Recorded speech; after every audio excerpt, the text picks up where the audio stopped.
देखिए, concept of कोटि, concept of कोटि यानी कि कोटि की अवधारणा क्या है।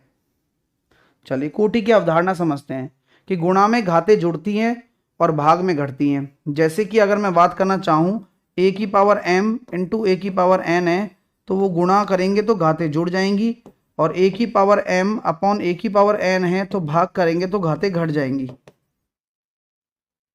देखिए, अब आपके सामने क्वेश्चन है कि भैया इस तरह का कॉन्सेप्ट दे रखा है और बहुपद की कोटि बता दीजिए।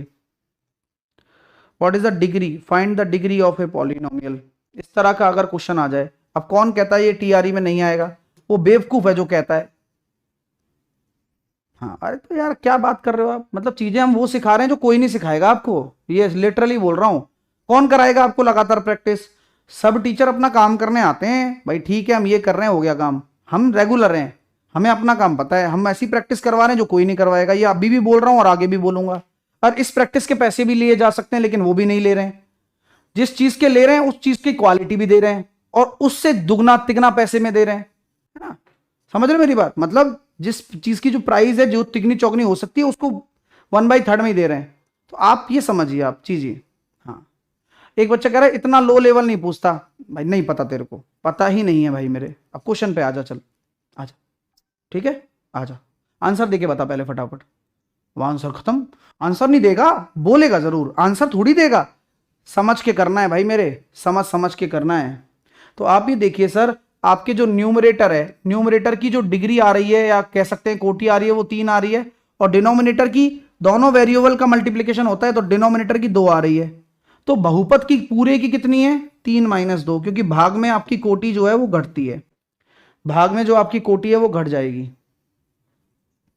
आता नहीं है उसको बोलेगा जरूर, थोता चना बाजे घना। चलो अगला प्रश्न, अब इसका जवाब दे दो आप। आपको नहीं आता था पहले, आप ये खुद एक्सेप्ट क्यों नहीं करते हो?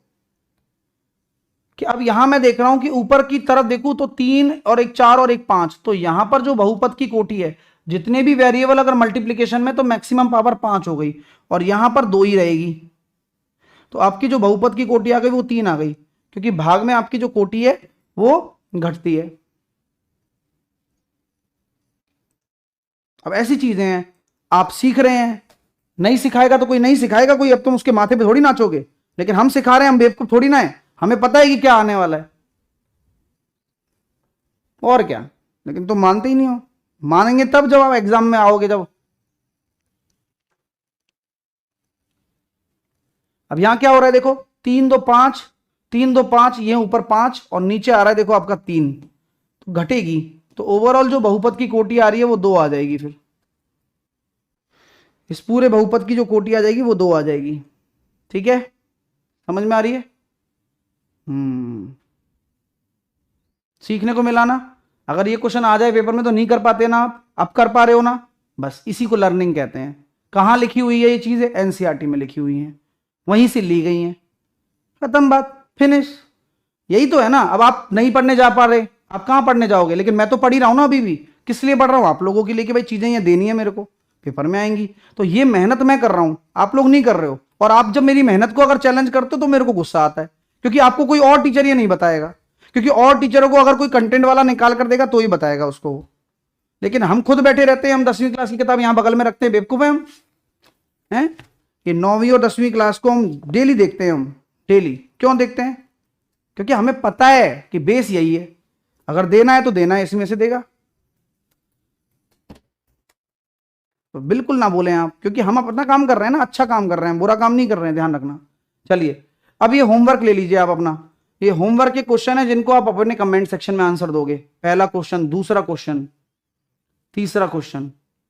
और ये होमवर्क के क्वेश्चन मैं कल करवाऊंगा भी, क्योंकि ये आपसे होंगे नहीं, दिमाग लगाना पड़ेगा इनमें। तो आप एक बार ट्राई जरूर करना इन क्वेश्चनों को करने का। अब बताओ कितने खतरनाक खतरनाक क्वेश्चन है। ठीक है, क्लियर है भाई मेरे?